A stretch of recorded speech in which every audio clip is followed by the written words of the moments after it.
আল্লাহ পাক বলেন ইন্না আনজালনাহু ফি লাইলাতিল কদর, নিঃসন্দেহে আমি কোরআনকে নাজিল করেছি কদরের রাতে। কোন রাতে?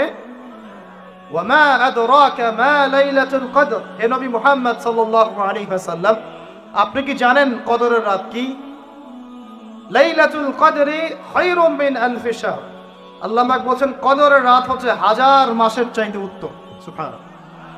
তানাজ্জালুল মালাইকাতু ওয়ার রূহ, এই রাতে নাজিল হয়, অবতীর্ণ হন ফেরেশতা মণ্ডলী, আসমান থেকে সমস্ত ফেরেশতারা নেমে আসে। ওয়ার রূহ, এবং জিবরাইল আলাইহিস সালামও নেমে আসে। তানাজ্জালুল মালাইকাতু ওয়ার রূহু ফিহা বিইذনি রাব্বিহিম মিন কুল্লি আমর, এই রাতে আল্লাহ পাক তাকদীরের ফয়সালা করেন প্রত্যেকটা বিষয়ে। সালামুন হিয়া হাত্তা মাতলাইল ফজর, এবং ফজর পর্যন্ত এই রাতে শান্তি বিরাজ করে, শান্তি শান্তি আর শান্তি। সুবহানাল্লাহ। এই রাতে যে ইবাদত করবে হাজার মাস ইবাদত করার নেকি পাবে ইনশাআল্লাহ। কেন এই রাতটা কেন ইম্পর্টেন্ট? একটাই কারণ, এই রাতে আল্লাহ পাক কোরআন নাজিল করেছেন। কি নাজিল করেছেন? কোরআন। এখন আসেন একটু মনোযোগ ধরে রাখেন। আল্লাহ পাক কোরআন নাজিল করেছেন লাইলাতুল কদরে। আর লাইলাতুল কদর কোন মাসে? শাবানে, রজবে না রমজানে? আবার বলছি, আল্লাহ বলছেন আমি কোরআন নাজিল করেছি লাইলাতুল কদরে। তো লাইলাতুল কদর কি শাবানে, রজবে না রমজানে?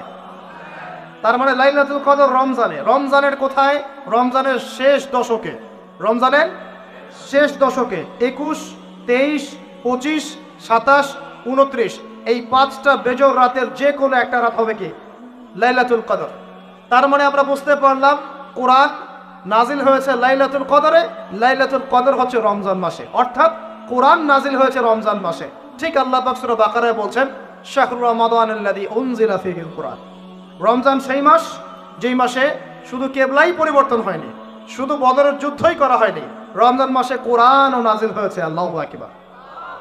এখন বুঝতে হবে, এবার এই জায়গায় আসেন, যখন কোরআন নাজিল হচ্ছে তখনকার পরিবেশটা কেমন? এই যুবক ভাইরা একটু খেয়াল করেন, আপনাদের জন্য এই লেকচারটা ইম্পর্টেন্ট, কারণ আগামীর কাজগুলো আপনাদেরকে করতে হবে। রমজান মাসে কোরআন নাজিল হয়েছে, এখন দেখবো আমরা কোরআন কোন প্রেক্ষাপটে নাজিল হয়েছে, কেন নাজিল হলো, কোরআন নাজিল হওয়ার কি প্রয়োজন ছিল বিশ্বে। কোরআন নাজিল হয়েছে এমন একটা সমাজে, যে সমাজটাকে আমরা বলি আইয়ামে জাহিলিয়া। কি বলি ভাই? কোথায় নাজিল হয়েছে? হেরা গুহায়। কার উপর নাজিল হয়েছে? মুহাম্মদ রাসূলুল্লাহ সাল্লাল্লাহু আলাইহি ওয়াসাল্লামের উপরে। কখন, কিভাবে, কোন প্রেক্ষাপটে? প্রেক্ষাপটটা এমন ছিল, ওই সমাজটা ছিল আবু জেহেলের শাসন। কার শাসন? আবু জেহেল মানে কি? আবু জেহেল কি তার নিজের নাম? তার নিজের নাম হলো আবুল হাকাম। নিজের নাম কি? আবুল হাকাম মানে কি? আবুল হাকাম মানে জ্ঞানের পিতা। বাংলা, সোজা বাংলা ভাষায় বললে আবুল হাকাম মানে বুদ্ধিজীবী। আবুল হাকাম মানে কি?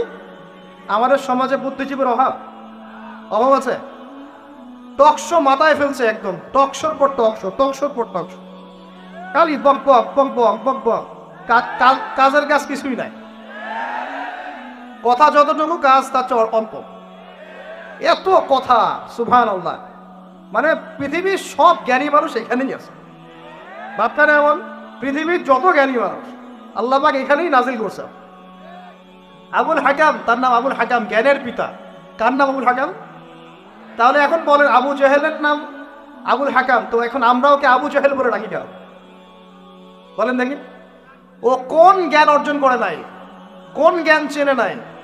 যখন কোরআন নাজিল হচ্ছে এবং রাসূল সুন্নাহ দিয়ে দাওয়াতি কাজ করছেন, ইসলামের প্রচার করছেন, ও ইসলামের এই আলো চিনতে পারে নাই বলেই তার নাম আবু জেহেল। সে অনেক বস্তুবাদী জ্ঞানী ছিল ঠিকই, সে সমরবিদ্যা জানতো, অর্থনীতি জানতো, সে কূটনীতি জানতো, সে রাষ্ট্র পরিচালনার জ্ঞান জানতো, সে দারুন নাদওয়া পরিচালনা করত, সে ব্যবসা করতে পারত, সে কি জানতো না? কেন তাকে আবু জাহেল বলছি? কারণ সে কোরআন সুন্নাহর জাজল্যমান সত্যটাকে ডিনাই করেছে, এই কারণে। এরকম লোক আমাদের সমাজে আছে কি না? শুধু আমাদের সমাজে না, এরকম লোক দিয়ে এখনকার বিশ্বটাই ভর্তি। এখনকার বিশ্বে আবু জেহেল দিয়ে ভর্তি সব। অর্থনীতি, জিওপলিটিক্স, ভূরাজনৈতিক প্রেক্ষাপট, philosophy, science, arts, commerce, medical science, engineering, এমন কোনো জ্ঞান নাই যে তার জানা নাই। কিন্তু কোরআন এবং সুন্নাহর জ্ঞানে মিসকিন, সত্য চিন্তা মিসকিন, ওযু করতে পারে না, গোসল করতে পারে না, নামাজের ফরজ ওয়াজিব জানে না, সুন্নত মুস্তাহাব বোঝে না, কোরআন তেলাওয়াতও করতে পারে না।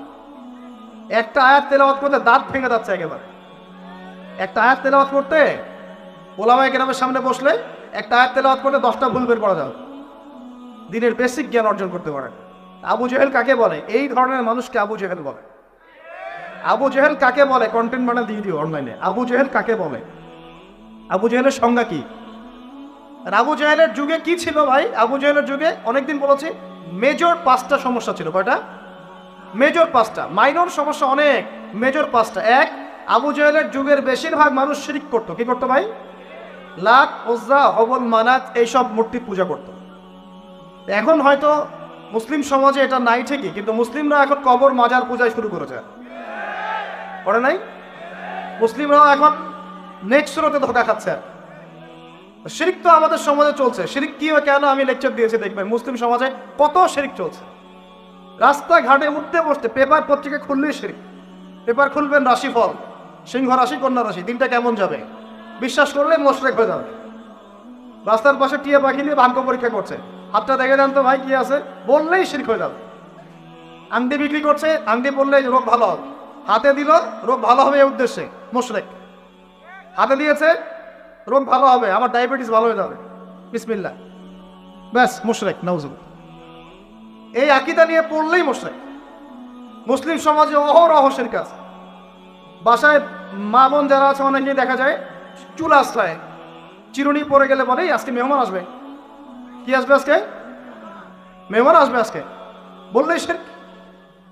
বাসা থেকে বের হচ্ছেন, আপনার পাঞ্জাবিটা একটু আটকে গেছে, আপনার স্ত্রী বলছে একটু বসে যান, অমঙ্গল হতে পারে, বসেন, বাস মোশরেক, শিরক হয়ে গেল। মুসলিম সমাজে রন্ধ্রে রন্ধ্রে শিরক এখন। আবু জাহেলের যুগে শিরক ছিল, এগুলো বলতে থাকলে এটা নিয়ে আলোচনা করতে হবে। আলোচনার টপিক আমার আজকে অন্যরকম। আবু জাহেলের যুগে কি ছিল ভাই? শিরক ছিল, সমাজে রন্ধ্রে রন্ধ্রে শিরক ছিল। এখনকার সমাজেও শিরক আছে। তারা লা ইলাহা ইল্লাল্লাহ না পড়ে শিরক করতো, আমরা পড়েও শিরক করি। আল্লাহ পাক আমাদের সবাইকে শিরকের পাপ থেকে হেফাজত করুন বলিয়া। এই একটা পাপ যদি কেউ না করে ইনশাআল্লাহ সে জান্নাতে যাবে। যতই পাপ করুক না কেন, জেনা করেছে, মদ খেয়েছে, মিথ্যা বলেছে, অনেক কিছু করেছে, শুধু শিরকের পাপ করে নাই, আল্লাহ তাকে মাফ করে দিবেন ইনশাআল্লাহ। বিশ্বাস করলেন না কথাটা? নবীজি বলেছেন এই উম্মতের যে কোনো ব্যক্তি যতই পাপ করুক না কেন আল্লাহ পাক সমস্ত পাপ মাফ করতে পারেন, কিন্তু শিরকের গুনাহ আল্লাহ পাক মাফ করবেন। তওবা করে যদি মারা না যায় মাফ করবেন। একটা এক্সাম্পল দিয়ে বোঝাচ্ছি, তাহলে ক্লিয়ার হয়ে যাবে। মনে করেন কেউ একজন জেনা করেছে, তওবা করার সুযোগ হয় নাই, মারা গেছে, নাউজুবিল্লাহ। এখন আল্লাহ পাক কিয়ামতের মাঠে এই জেনার পাপটা মাফ করে দিতে পারেন, যদিও সে তওবা করে নাই। আল্লাহ পাক এই পাপটাও মাফ করতে পারেন। কিন্তু একজন ব্যক্তি শিরক করেছে, তওবা করে নাই, কিন্তু এই অবস্থায় যদি কাল কিয়ামতের মাঠে আল্লাহর সাথে সাক্ষাৎ করে, আল্লাহ তার গুনাহ মাফ করবেন। এই শিরকের অন্য পাপের এই হলো পার্থক্য। তাহলে সবচেয়ে কোন বিষয়টা থেকে আমাদের বেঁচে থাকা উচিত ভাই? শিরক কি ও কেন, একটা বই পাওয়া যায়, কিনে নেবেন। কিতাবুত তাওহীদ একটা বই আছে, পড়ে নেবেন। কুরআন সুন্নাহর আলোকে বিশুদ্ধ আকীদা, এরকম অনেক বই পাওয়া যায়। আর আকীদা সংক্রান্ত একটা অনবদ্য বই হলো আল আকীদা আত-তাহাওয়িয়া। এই 4-5টা বই পড়লে আপনার শিরকের কনসেপ্ট ক্লিয়ার হয়ে যাবে ইনশাআল্লাহ। আল্লাহ পাক আমাদেরকে পড়াশোনা করার তৌফিক দেন। এবার আসেন, আবু জাহেলের যুগে ছিল সুদ। সুদ বোঝেন কিনা? 100 টাকা দিলাম, 105 টাকা দেওয়া লাগবে। 1 লাখ টাকা দিলাম, 1,01,000 টাকা দেওয়া লাগবে। 1,01,000 টাকাও যদি দেন, ওই 1 টাকাই সুদ। সুদ তো আমরা বুঝি না। এখন তো পেপার মানির মধ্যেও সুদ আছে, ইলেকট্রনিক মানির মধ্যেও সুদ আছে। সামনে একটা আসবে অচিরেই ক্রিপ্টোকারেন্সি, বিটকয়েন, ওটার মধ্যেও সুদ থাকবে। আর সুদ ভিত্তিক ইকোনমিক সিস্টেম দিয়ে পুরো বিশ্বটাকে অক্টোপাসের মতো একটু পেঁচে ধরা হয়েছে। মানে এটা যদি ওয়ার্ল্ড হয়, এটাকে চেপে ধরছে, এভাবে সুদ দিয়ে এভাবে চেপে ধরছে। আপনি বেরিয়ে হইতে পারবেন না, কেন বের হতে পারবেন না। যারা যে মার্শাল আর্ট প্র্যাকটিস করে ওরা জানে কিছু লক আছে, লক মানে যখন 1-on-1 ব্যাটেল হয়, রিংয়ে যারা বক্সিং খেলে, মার্শাল আর্ট জানে, রেসলিং খেলে, এরা কিছু লক করতে পারে। লক মানে কিছু মারবে না আপনাকে, জাস্ট লক করে রেখে দিয়ে নড়তে পারবেন না, বুঝছেন? তো এরকম লক করে রেখে দিছে পুরো বিশ্বটাকে এখন সুদ। বেরোতে পারবেন না আপনি। বেরোতে পারবেন কোথায়? যদি মনে করেন আপনি খুব এই যে গ্রামে বাস করছেন, এখানে সমাজের লেনদেন করেন না, নিজে চাষবাস করে নিজে খান, তখন আপনি হয়তো বেঁচে থাকতে পারবেন। মার্কেটে গেলেই সুদে পড়তে হবে আপনাকে। এটা কি পসিবল? একা একা থাকা সম্ভব? অতএব সমাজে থাকতেই হবে। এখন সমাধান কি? ফাত্তাকুল্লাহ মাস্তাতা'তুম, সাধ্য মতো আল্লাহকে ভয় করেন। সাধ্য মতো আল্লাহকে ভয় করেন। ইচ্ছা করে সুদের সাথে সম্পৃক্ত হবেন না। যদি অনিচ্ছাকৃতভাবে সুদের অর্থ চলে আসে, যদি জানেন এটা সুদের, ছেড়ে দেন।